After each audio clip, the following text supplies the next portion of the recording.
नमस्कार दोस्तों, आप देख रहे हैं एक्सपर्ट टाइम्स और मैं आपके साथ अनुराग भारद्वाज। आज हम मौजूद हैं दिल्ली के रामलीला मैदान में, जहां पर देश भर से, नॉर्थ इंडिया से टीचर्स आए हैं और यहां पर प्रोटेस्ट कर रहे हैं। अभी हम इधर लोगों से बात करेंगे और जानेंगे क्या मुद्दा है पूरा, क्या इसकी हकीकत है और कितना कुछ इसमें सही और गलत है। नमस्कार सर, क्या नाम है आपका? मेरा नाम विनय वाजपेयी है। मैं बांदा उत्तर प्रदेश का निवासी हूँ। विनय सर, आप क्या किस चीज़ के विरोध में आज प्रोटेस्ट कर रहे हैं, ये एक बार हमारे दर्शकों के लिए आप एक्सप्लेन कर दीजिए। केवल मूलतः हमारी जो आरटी एक्ट 2009 में जब लागू हुआ, उसमें जो भी प्रावधान दिए गए हैं उनका पूर्ण रूप से अनुपालन नहीं किया जा रहा और ज़बरदस्ती में बाद में जो चीज़ें एनसीटी ने लागू की, उन सारे पैराग्राफ को या उन सारे अमेंडमेंट को हमारे ऊपर थोपने का प्रयास किया जा रहा है। जो पुराना शिक्षक है, जो 2009 के पहले नियुक्त हुआ, आरटी एक्ट 2010 जब लागू हुआ उसके पहले का शिक्षक है, उसको भी टीईटी की परीक्षा देने के लिए बाध्य किया जा रहा है। इसके विरोध में यही अनुशंसा और यही अनुरोध लेकर के ये संघर्ष हमारा यहाँ पर रामलीला मैदान में आया है, जिससे कि हम ये कह सकें और ये बता सकें अपने शासन को कि कम से कम हमको उन पुराने शिक्षकों को जो 25 साल 20 साल की सेवा दे चुके हैं, उनको इसके लिए मजबूर ना किया जाए कि वो आरटी एक्ट के खिलाफ जा रहे हैं या जो उनका नियम थोपा जा रहा है उसको पालन नहीं किया जा रहा। हम टीईटी देने के लिए हमको क्यों बाध्य किया जा रहा है, जबकि उस आरटी एक्ट में ऐसा नहीं है। टीईटी जो है सर, टीचर एलिजिबिलिटी टेस्ट जो है, टीचिंग एलिजिबिलिटी, तो एक मैं ये जानना चाहता हूँ कि इसको देने में दोबारा से मसला क्या है सर, परेशानियाँ क्या है इसके लिए? टीचर्स के लिए इसके लिए कोई परेशानी नहीं, परेशानी का कोई सबब नहीं है। लेकिन जहाँ पर बात आती है कि आरटी एक्ट कब से लागू हुआ, एनसीटी की गाइडलाइन के अनुसार कब ज़रूरत है उस टीईटी की आवश्यकता ये है कि जुलाई 2011 के बाद। तो जो जुलाई 2011 के बाद जितने शिक्षक साथी हमारे नियुक्त हो रहे हैं वो उसका पूरा अनुपालन कर रहे हैं। लेकिन जो 99 के बैच का है और 97 के बैच की नियुक्ति है, 2002 की 2005 की नियुक्ति है, उन सारे पुराने शिक्षक जो उस पात्रता परीक्षा के कहीं उस दायरे में नहीं आते, ये नियम बाद के हैं, उनके लिए ज़बरदस्ती क्यों कहा जा रहा है कि उसको टीईटी देना अनिवार्य है? नहीं, अब भी मेरी उसका सवाल का जवाब सर नहीं मिला मुझे कि टीईटी देने में सर परेशानी क्या है। परेशानी मतलब कुछ ऐसा? टीईटी देने में कोई परेशानी नहीं है। ये एक्ट ही आया 2009 में, आरटीई 2009 में आया। उसके पहले के शिक्षक जो उस समय की एलिजिबिलिटी थी, उस एलिजिबिलिटी को कंप्लीट करके उन्होंने ज्वाइन किया। अब दिक्कत ये है कि उसके बाद जिस एक्ट के आने के बाद उसके पीछे के टीचरों पे ये लागू ही नहीं होना चाहिए। ये एकदम नए समझ लीजिए प्राकृतिक न्याय के खिलाफ है। सर, वक्त के साथ परिवर्तन तो जरूरी है ना। एकदम। आपने 2001 में ज्वाइनिंग करी, 2009 में नई एलिजिबिलिटीज आ गई, तो अगर आप 2026 में पढ़ा रहे हैं तो आपको 2020 के हिसाब से थोड़ा सा वो तो होना। मैं आपको बता दूं, जितनी भी एलिजिबिलिटीज हैं वो उस समय जो हमारा विज्ञापन होता है उसके हिसाब से होता है। अभी इस समय बाकी सर्विसेज हैं, अगर किसी जज से कह दिया जाए कि आज की एलिजिबिलिटी कंप्लीट कर ले तो वो नहीं कर पाएगा। आईएएस दोबारा आईएएस नहीं बीट कर पाएगा, क्रैक नहीं कर पाएगा।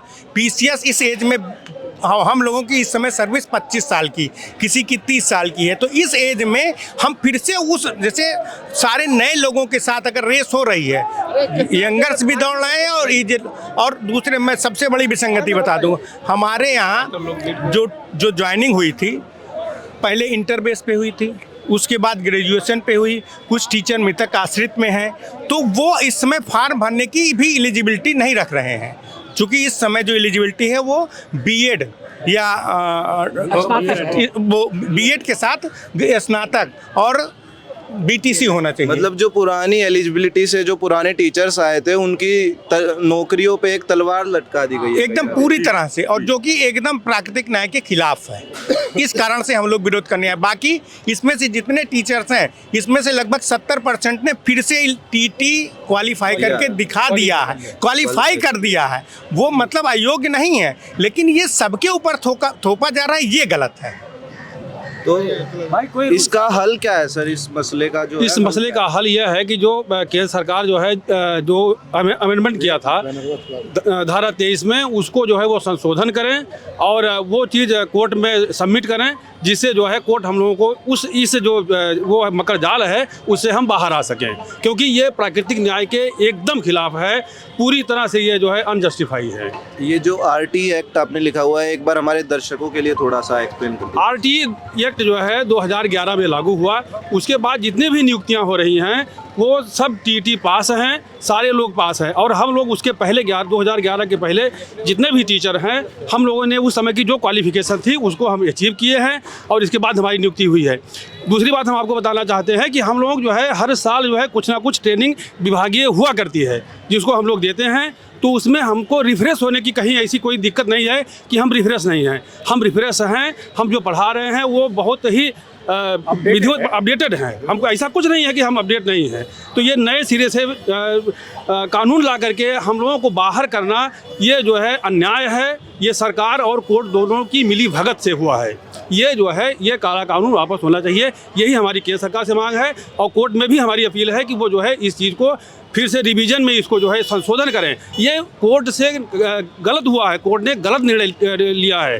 तो कोर्ट को गुमराह करके जो है केंद्र सरकार ने जो गुमराह किया 2019 में ये लेके आए। हम आपको और बताना चाहते हैं 2019 में ये संशोधन हुआ और संशोधन को जो है पूरे देश में जो है हर राज्यों को सूचित करना चाहिए था कि लोग टेस्ट दें, लेकिन ऐसा सरकार ने नहीं किया। और जब ये मुंबई सरकार जो है वहाँ के जो वो हैं टीचर हैं वो कोर्ट में आए प्रमोशन के लिए, तो कोर्ट ने जो है सरकार ने उसमें ले जाकर के ये लगा दिया कि ये टीटी सबको पास करना है। उसी को कोर्ट ने जो है सबको कंप्लायंस करने के लिए आदेश दे दिया, जो कि एकदम प्राकृतिक न्याय के खिलाफ है। हम उसी की मांग कर रहे हैं कि कोर्ट से भी अपील करते हैं, सरकार से भी अपील करते हैं कि वो जो है पुनर्विचार करें और हम लोगों को इस मकर जाल से मुक्त करें। हम लोग जो है बच्चों को पढ़ाना चाहते हैं, हमको पूरा समय दिया जाए, हम बच्चों को पढ़ाएं, ना कि जो है फिर से अपना जा करके हम घर बैठ करके या विद्यालय बैठ करके खुद बच्चों को ना पढ़ा पाएँ और खुद तैयारी करें। तो ये हमारे ऊपर बहुत बड़ा एक अन्याय हुआ है, हम इसका विरोध करते हैं। आपने बहुत अच्छी बात बोली, जो भी आपने बोली, मगर आपने जैसा बोला कि टीईटी जो है वो पुराने जो टीचर्स हैं वो उसके साथ वो अलाइन नहीं कर सकते, क्योंकि एलिजिबिलिटी क्राइटेरिया वो अलग था। मगर फिर भी कुछ ना कुछ तो ऐसा सर होना चाहिए जिससे योग्यता मापी जा सके आज के टीचर की भी। मतलब कि मैं आपकी बात से पूरा सहमत हूँ कि टीईटी जो है ये गलत है, क्योंकि एलिजिबिलिटी क्राइटेरिया अलग था उस टाइम पे। बट आज के टाइम पे फिर आप क्या सोचते हैं कि कैसे नापी जाए ये जो किस मापदंड पे मापी जाए? नहीं, वो मापदंड हमारे बच्चे जो जिन बच्चों को हम पढ़ा रहे हैं उनका निपुण असेसमेंट हो रहा है। हमारे हम उत्तर प्रदेश से आ रहे हैं तो वहाँ निपुण असेसमेंट हो रहा है। हमारे विद्यालय लगभग निपुण हो गए हैं। बच्चों से हमारा जो मापन होगा वो बच्चों से होगा। तो बच्चे जो है जो उनका आकलन हो रहा है निपुण। हमारे पूरा हमारा जनपद अयोध्या है। जनपद अयोध्या में बहुत सारे विद्यालय निपुण हो गए हैं। प्रदेश में बहुत सारे विद्यालय निपुण हो रहे हैं। तो हमारा आकलन वो बच्चों से किया जाए, ना कि हमको ही परीक्षा में समेट लिया जाए। ये गलत है, इसका हम विरोध कर रहे हैं। नहीं, और क्या कहना? जब कोई रूल बनता है तो उस रूलिंग के बाद से वो रूलिंग फॉलो होती है, ना कि वो रूलिंग आप पिछले पर लागू कर देंगे। आप कोई भी रूल बने हो आप हम लोगों की भर्ती भी इसी बेस से हुई थी। कोर्ट ने एक रूल दिया था कि खेल के दौरान खेल के नियम नहीं बदले जाते हैं। आप खेल शुरू होने के पहले आप रूलिंग स्टार्ट कीजिए, उसके बाद बीच में खेल चालू हो जाए तो रूल नहीं बदल सकते हैं। तो ये जो पुराने हमारे शिक्षक साथी हैं वो लोग उस खेल में शामिल थे पहले से। आपने अब कानून बनाया जो कि आपके शिक्षकों पर लागू है, तो उनको जबरदस्ती उसमें समेटने का क्या औचित्य रह जाता है? वही तो गलत है। मैं अशोक कुमार गुप्त, जिला अध्यक्ष संत कबीर नगर उत्तर प्रदेश से हूँ। आज इस धरना प्रदर्शन में जो टीएफआई बैनर तले हो रहा है, सेवारत शिक्षकों से जो टीटी पास करने से संबंधित सुप्रीम कोर्ट का आदेश हुआ है, मैं सुप्रीम कोर्ट के आदेश की अवहेलना नहीं करता हूं, सम्मान करता हूं। लेकिन मुझे ये कहना है कि जो हमारे पुराने सेवारत शिक्षक हैं 20 साल 22 साल की सेवा करके और जो सेवा शर्तें थी वो पूरा करके पूरे अनुभव के साथ आज अपना योगदान दे रहे हैं, निश्चित रूप से उनसे टेट की परीक्षा नहीं लेनी चाहिए। इसी का निवेदन, अनुरोध, विनती जो भी आप समझे भारत सरकार से करने के लिए हम सभी लोग टीएफआई बैनर तले आए हुए हैं।